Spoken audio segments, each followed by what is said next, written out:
తెలంగాణలో ఒక అద్భుతమైన జోక్ నడుస్తోంది. దాని పేరే ఈజ్ ఆఫ్ డూయింగ్ బిజినెస్. అవును, మాట్లాడితే చాలు అంతర్జాతీయ వేదికలెక్కి రైజింగ్ తెలంగాణ, పెట్టుబడుల స్వర్గధామం అని మన పాలకులు ఊదరగొడుతుంటారు.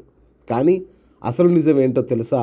ఉన్న వ్యాపారులను బ్లాక్మెయిల్ చేయడం, సరుకు తీసుకుని డబ్బులు ఎగ్గొట్టడం అనే విమర్శలు వెల్లువెత్తుతున్నాయి. లిక్కర్ సప్లయర్స్కు ప్రభుత్వం బాకీ పడ్డది అక్షరాల 3,900 కోట్లు. పైగా కమిషన్లు ఇస్తేనే బిల్లులు పాస్ చేస్తామన్న ఆరోపణలు. ఇదేనా మీ ఈజ్ ఆఫ్ డూయింగ్? పాత వాళ్ళకే దిక్కులేదు, ఇక కొత్తగా పెట్టుబడులు పెట్టడానికి ఎవరొస్తారు? ఇలా చేస్తే రాష్ట్రం పరువు ఏమవుతుంది? అసలు ఈ కమిషన్ల కక్కుర్తి వెనుక దాగున్న అసలు నిజాలేంటి అంటూ పలువురు లిక్కర్ సప్లయర్లు తీవ్రంగా విమర్శిస్తున్నారు. ప్రభుత్వం తీరు చూస్తుంటే నోట్లో తీపి చేతిలో కత్తి అన్న సామెత గుర్తొస్తోంది. ఒక పక్క దావోస్ వెళ్లి పెట్టుబడులు రండి బాబు అని రెడ్ కార్పెట్ వేస్తారు. మరో పక్క రాష్ట్రంలో వేల కోట్లు పెట్టుబడి పెట్టి సరుకు సప్లై చేస్తున్న కంపెనీల్ని మాత్రం నడి రోడ్డున పడేస్తారు. లిక్కర్ సప్లయర్స్కు ఏడాదిగా 3,900 కోట్ల బకాయిలు చెల్లించకుండా ప్రభుత్వం నాంచుతోంది. రూల్ ప్రకారం 45 రోజుల్లో ఇవ్వాల్సిన డబ్బులు ఇవి, కానీ ఇవ్వరు. ఎందుకంటే కమిషన్లు కావాలి. ఎలక్షన్ ఫండ్ కోసం, పర్సంటేజీల కోసం సప్లయర్స్ను వేధించడమేనా మీ బిజినెస్ పాలసీ? ఉన్న వాళ్ళను పీల్చి పిప్పి చేస్తూ కొత్త ఇన్వెస్టర్లను పిలిస్తే మీ మాట నమ్మి వచ్చే అమాయకులు ఎవరుంటారు? ఇది రైజింగ్ తెలంగాణ కాదు, ఇన్వెస్టర్లను భయపెడుతున్న టెర్రిఫైయింగ్ తెలంగాణగా మారుతోందని విశ్లేషకులు మండిపడుతున్నారు. ఇంకో దారుణమైన విషయం ఏంటంటే కొత్త బ్రాండ్ల అనుమతి. అసలు మన దగ్గర కాంపిటీషన్ ఉంటేనే కదా క్వాలిటీ పెరిగేది. కానీ ప్రభుత్వం కొత్తగా ఏ ఒక్క బ్రాండ్కు పర్మిషన్ ఇవ్వడం లేదు. ఎందుకు? కొత్త వాళ్ళు వస్తే పాత సిండికేట్ బ్రేక్ అవుతుందనా, లేక రావాల్సిన వాటాలో రావనా అంటూ పలువురు ప్రశ్నిస్తున్నారు. అసలు ఒక వ్యాపారి ధైర్యంగా వచ్చి నేను బిజినెస్ పెడతాను అంటే రెడ్ టేప్ వేసి ఆఫీసుల చుట్టూ తిప్పించుకొని కమిషన్ల కోసం వేధించడమేనా మీ ఈజ్ ఆఫ్ డూయింగ్? ఇలాంటి పరిస్థితులు చూశాక వేరే రాష్ట్రాల నుంచి, వేరే దేశాల నుంచి పెట్టుబడిదారులు మన వైపు కనీసం కన్నెత్తి కూడా చూడరు కదా.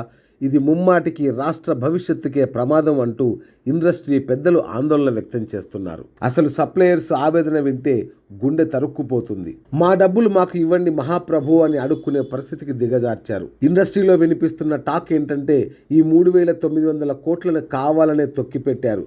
రాబోయే ఎలక్షన్ల ఖర్చు కోసం సప్లయర్స్ను బ్లాక్మెయిల్ చేసి ఫండ్స్ గుంజడానికే ఈ తంతు జరుగుతోంది. కమిషన్ ఇస్తావా చేస్తావా అన్నట్లుగా ఉంది సర్కారు వైఖరి. దీనివల్ల రేపొద్దున సప్లై చైన్ ఆగిపోతే 70,000 కుటుంబాలు రోడ్డున పడతాయి. రాష్ట్రానికి వచ్చే వేల కోట్ల ఆదాయం ఆగిపోతుంది. బంగారం లాంటి ఆదాయం ఇచ్చే రంగాన్ని స్వార్థ రాజకీయాల కోసం నాశనం చేయడం అంటే చెట్టును నరుక్కొని పండ్లు కోసుకోవడమే అని పలువురు తీవ్రంగా విమర్శిస్తున్నారు. ఇప్పుడు మరో డేంజర్ బెల్ మోగుతోంది. ముందు సమ్మర్ ఉంది. మార్చి, ఏప్రిల్ వస్తే మందుబాబుల గొంతు తడారిపోతుంది. డిమాండ్ పీక్స్లో ఉంటుంది. సరిగ్గా ఇలాంటి టైంలో సప్లయర్స్ విసిగిపోయి సప్లై ఆపేస్తే పరిస్థితి ఏంటి? మొదటికే మోసం వస్తుంది. అప్పుడు బ్లాక్ మార్కెట్ పెరుగుతుంది. కల్తీ మందు ఏర్లై పారుతుంది. ప్రభుత్వం ఇప్పటికైనా ఈ బ్లాక్మెయిల్ పాలిటిక్స్ ఆపాలి. పెట్టుబడులు అంటే ఫోటోలకు పోజులు ఇవ్వడం కాదు, ఉన్న ఇన్వెస్టర్లకు నమ్మకం కలిగించడం అంటున్నారు. ఇప్పటికైనా ప్రభుత్వం కళ్ళు తెరవాలి. 3,900 కోట్ల బకాయిలను తక్షణమే విడుదల చేయాలి. కొత్త బ్రాండ్లకు ద్వారాలు తెరవాలి. కమిషన్ల కక్కుర్తి పక్కన పెట్టి నిజమైన ఈజ్ ఆఫ్ డూయింగ్ బిజినెస్ అంటే ఏంటో చేతల్లో చూపించాలి. లేదంటే తెలంగాణ అంటేనే ఇన్వెస్టర్లు భయపడి పారిపోయే రోజు ఎంతో దూరంలో లేదని విశ్లేషకులు అంటున్నారు. ఇదండి విషయం. తెలంగాణలో ఒక అద్భుతమైన జోక్ నడుస్తోంది. దాని పేరే ఈజ్ ఆఫ్ డూయింగ్ బిజినెస్. అవును, మాట్లాడితే చాలు అంతర్జాతీయ వేదికలెక్కి రైజింగ్ తెలంగాణ, పెట్టుబడుల స్వర్గధామం అని మన పాలకులు ఊదరగొడుతుంటారు. కానీ అసలు నిజం ఏంటో తెలుసా? ఉన్న వ్యాపారులను బ్లాక్మెయిల్ చేయడం, సరుకు తీసుకుని డబ్బులు ఎగ్గొట్టడం అనే విమర్శలు వెల్లువెత్తుతున్నాయి. లిక్కర్ సప్లయర్స్కు ప్రభుత్వం బాకీ పడ్డది అక్షరాల 3,900 కోట్లు. పైగా కమిషన్లు ఇస్తేనే బిల్లులు పాస్ చేస్తామన్న ఆరోపణలు. ఇదేనా మీ ఈజ్ ఆఫ్ డూయింగ్? పాత వాళ్ళకే దిక్కులేదు, ఇక కొత్తగా పెట్టుబడులు పెట్టడానికి ఎవరొస్తారు? ఇలా చేస్తే రాష్ట్రం పరువు ఏమవుతుంది? అసలు ఈ కమిషన్ల కక్కుర్తి వెనుక దాగున్న అసలు నిజాలేంటి అంటూ పలువురు లిక్కర్ సప్లయర్లు తీవ్రంగా విమర్శిస్తున్నారు. ప్రభుత్వం తీరు చూస్తుంటే నోట్లో తీపి చేతిలో కత్తి అన్న సామెత గుర్తొస్తోంది. ఒక పక్క దావోసు వెళ్లి పెట్టుబడులు రండి బాబు అని రెడ్ కార్పెట్ వేస్తారు. మరో పక్క రాష్ట్రంలో వేల కోట్లు పెట్టుబడి పెట్టి సరకు సప్లై చేస్తున్న కంపెనీల్ని మాత్రం నడి రోడ్డున పడేస్తారు. లిక్కర్ సప్లయర్స్కు ఏడాదిగా 3,900 కోట్ల బకాయిలు చెల్లించకుండా ప్రభుత్వం నాంచుతోంది. రూల్ ప్రకారం 45 రోజుల్లో ఇవ్వాల్సిన డబ్బులు ఇవి, కానీ ఇవ్వరు. ఎందుకంటే కమిషన్లు కావాలి. ఎలక్షన్ ఫండ్ కోసం, పర్సంటేజీల కోసం సప్లయర్స్ను వేధించడమేనా మీ బిజినెస్ పాలసీ? ఉన్న వాళ్ళను పీల్చి పిప్పి చేస్తూ కొత్త ఇన్వెస్టర్లను పిలిస్తే మీ మాట నమ్మి వచ్చే అమాయకులు ఎవరుంటారు? ఇది రైజింగ్ తెలంగాణ కాదు, ఇన్వెస్టర్లను భయపెడుతున్న టెర్రిఫైయింగ్ తెలంగాణగా మారుతోందని విశ్లేషకులు మండిపడుతున్నారు. ఇంకో దారుణమైన విషయం ఏంటంటే కొత్త బ్రాండ్ల అనుమతి. అసలు మన దగ్గర కాంపిటీషన్ ఉంటేనే కదా క్వాలిటీ పెరిగేది. కానీ ప్రభుత్వం కొత్తగా ఏ ఒక్క బ్రాండ్కు పర్మిషన్ ఇవ్వడం లేదు. ఎందుకు? కొత్త వాళ్ళు వస్తే పాత సిండికేట్ బ్రేక్ అవుతుందనా, లేక రావాల్సిన వాటాలో రావనా అంటూ పలువురు ప్రశ్నిస్తున్నారు. అసలు ఒక వ్యాపారి ధైర్యంగా వచ్చి నేను బిజినెస్ పెడతాను అంటే రెడ్ టేప్ వేసి ఆఫీసుల చుట్టూ తిప్పించుకొని కమిషన్ల కోసం వేధించడమేనా మీ ఈజ్ ఆఫ్ డూయింగ్? ఇలాంటి పరిస్థితులు చూశాక వేరే రాష్ట్రాల నుంచి, వేరే దేశాల నుంచి పెట్టుబడిదారులు మన వైపు కనీసం కన్నెత్తి కూడా చూడరు కదా.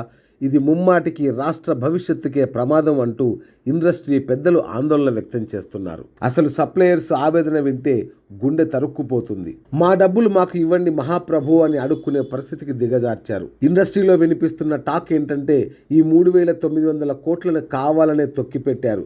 రాబోయే ఎలక్షన్ల ఖర్చు కోసం సప్లయర్స్ను బ్లాక్మెయిల్ చేసి ఫండ్స్ గుంజడానికే ఈ తంతు జరుగుతోంది. కమిషన్ ఇస్తావా చేస్తావా అన్నట్లుగా ఉంది సర్కారు వైఖరి. దీనివల్ల రేపొద్దున సప్లై చైన్ ఆగిపోతే 70,000 కుటుంబాలు రోడ్డున పడతాయి. రాష్ట్రానికి వచ్చే వేల కోట్ల ఆదాయం ఆగిపోతుంది. బంగారం లాంటి ఆదాయం ఇచ్చే రంగాన్ని స్వార్థ రాజకీయాల కోసం నాశనం చేయడం అంటే చెట్టును నరుక్కొని పండ్లు కోసుకోవడమే అని పలువురు తీవ్రంగా విమర్శిస్తున్నారు. ఇప్పుడు మరో డేంజర్ బెల్ మోగుతోంది. ముందు సమ్మర్ ఉంది. మార్చి ఏప్రిల్ వస్తే మందుబాబుల గొంతు తడారిపోతుంది. డిమాండ్ పీక్స్లో ఉంటుంది. సరిగ్గా ఇలాంటి టైంలో సప్లయర్స్ విసిగిపోయి సప్లై ఆపేస్తే పరిస్థితి ఏంటి? మొదటికే మోసం వస్తుంది. అప్పుడు బ్లాక్ మార్కెట్ పెరుగుతుంది. కల్తీ మందు ఏర్లై పారుతుంది.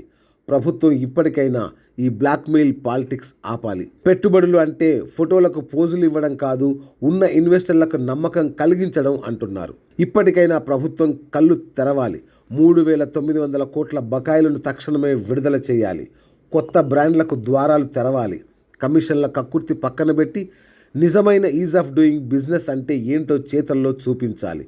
లేదంటే తెలంగాణ అంటేనే ఇన్వెస్టర్లు భయపడి పారిపోయే రోజు ఎంతో దూరంలో లేదని విశ్లేషకులు అంటున్నారు. ఇదండి విషయం.